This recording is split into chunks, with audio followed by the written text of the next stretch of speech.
আসসালামু আলাইকুম, welcome back to my channel. আজকে আমি তৈরি করে দেখাবো মাটন কষা। এই কষা মাংসটা খেতে কিন্তু অসম্ভব মজার হবে।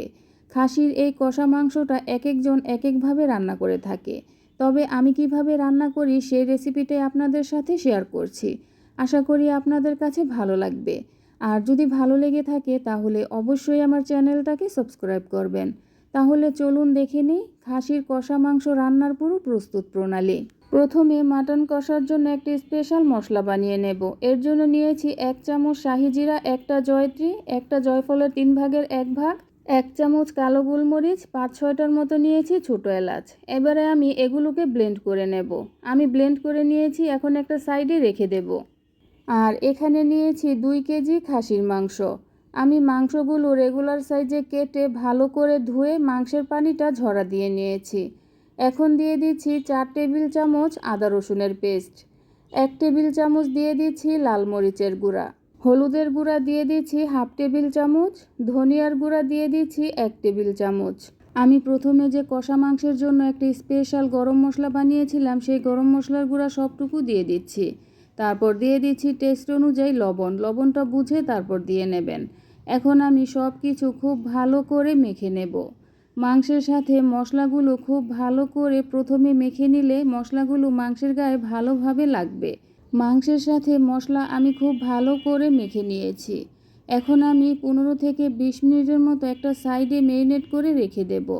15 মিনিট পর চুলায় একটা হাঁড়ি গরম করে তার মধ্যে দিয়ে দিচ্ছি 1/2 কাপের মতো রান্নার রেগুলার তেল। তেল গরম হয়ে এলে দিয়ে দিচ্ছি 3-4টার মতো ছোটো এলাচ, 2-3 টুকরো দারচিনি, 3-4টা লবঙ্গ আর 2-3টা তেজপাতা। আমি তেজপাতাটা একটু চিড়ে দিয়েছি। তারপর দিয়ে দিচ্ছি 2 কাপের মতো পেঁয়াজ কুচি। আমি এখানে পেঁয়াজের পরিমাণটা বেশি দিয়েছি, কারণ কষা মাংসে কিন্তু পেঁয়াজের পরিমাণটা একটু বেশি দিতে হবে। এখন আমি পেঁয়াজ কুচিগুলো হালকা ব্রাউন কালার করে ভেজে নেব। পেঁয়াজ কুচিগুলো হালকা ব্রাউন কালার করে ভাজা হয়ে গেলে এই পর্যায়ে দিয়ে দিতে হবে আমি যে প্রথমে খাসির মাংসগুলো মেরিনেট করে রেখেছিলাম সেই খাসির মাংসগুলো দিয়ে দিচ্ছি। খাসির মাংসগুলো দিয়ে খুব ভালো করে নেড়েচেড়ে দেব। তারপর দিয়ে দেব টক দই। আমি এখানে 1 কাপ টক দই দিয়েছি। আর টক দইটা ফ্রোজেন করা ছিল, এজন্য বরফ অবস্থায় আছে, সমস্যা নেই, এখানে দিয়ে রাখলে এমনিতেই গলে যাবে। এখন একটা ঢাকনা দিয়ে ঢেকে চুলার আঁচ মিডিয়াম টু হাইয়ের মাঝামাঝি রেখে 5 থেকে 6 মিনিটের মতো জাল করে নেব। আমি প্রায় 6 মিনিটের মতো জাল করে নিয়েছি। টক দই কিন্তু অনেকটাই গলে গিয়েছে। আর দেখুন মাংস থেকে কিন্তু অনেকটাই পানি উঠেছে। এই পানিতেই মাংসগুলো ভালো করে কষিয়ে নেওয়া হয়ে যাবে। এখন আমি আবার একটা ঢাকনা দিয়ে ঢেকে দেব। ঢেকে 20 থেকে 25 মিনিটের মতো জাল করে নেব। আমি প্রায় 25 মিনিটের মতো জাল করে নিয়েছি। মাংসগুলো কিন্তু ভালো করে কষিয়ে নেওয়া হয়ে গিয়েছে। আর মাংসের মধ্যে যে পানি উঠেছিল সেই পানি কিন্তু কমে গিয়েছে। এখন আমি আরও 1 কাপ পানি দিয়ে দিচ্ছি। এখানে বেশি পানি দিতে হবে না, কারণ আজকে আমি খাসির কষা মাংস রান্না করব। এজন্য পানির পরিমাণটা কম দিয়ে এই মাংসটা কষিয়ে রান্না করে নিতে হবে। পানি দিয়ে একটু নেড়েচেড়ে দিয়েছি, তারপর আবার একটা ঢাকনা দিয়ে ঢেকে দিয়েছি। ঢেকে আমি 20 থেকে 25 মিনিটের মতো জাল করে নিয়েছি। মাংসগুলো কিন্তু ভালোভাবে সেদ্ধ হয়ে গিয়েছে। এখন দিয়ে দিচ্ছি 5-6টার মতো আস্ত কাঁচামরিচ আর দিয়ে দিচ্ছি 5টা রসুন।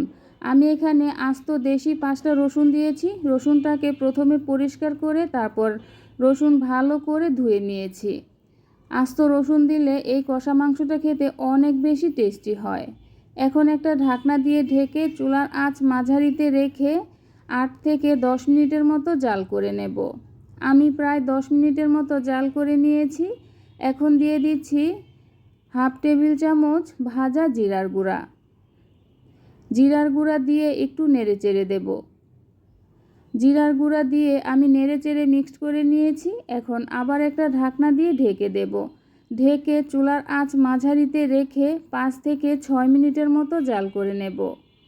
আমি প্রায় 6 মিনিটের মতো জাল করে নিয়েছি। কষা মাংস রান্না কিন্তু হয়ে গিয়েছে। এখন আমি একটু নেড়েচেড়ে নেব।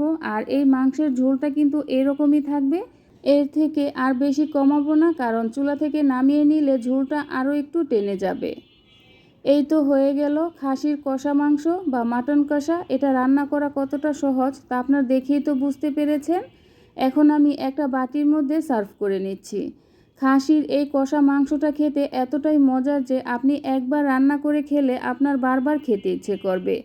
আশা করি আমার আজকের রেসিপিটাও আপনাদের কাছে ভালো লেগেছে। আর যদি ভালো লেগে থাকে তাহলে অবশ্যই আমার চ্যানেলটাকে সাবস্ক্রাইব করবেন। আর বন্ধুবান্ধব আত্মীয় স্বজনদের সাথে শেয়ার করবেন। আবার আসবো নতুন কোনো রেসিপি নিয়ে, তাহলে এ পর্যন্তই। আল্লাহ হাফেজ।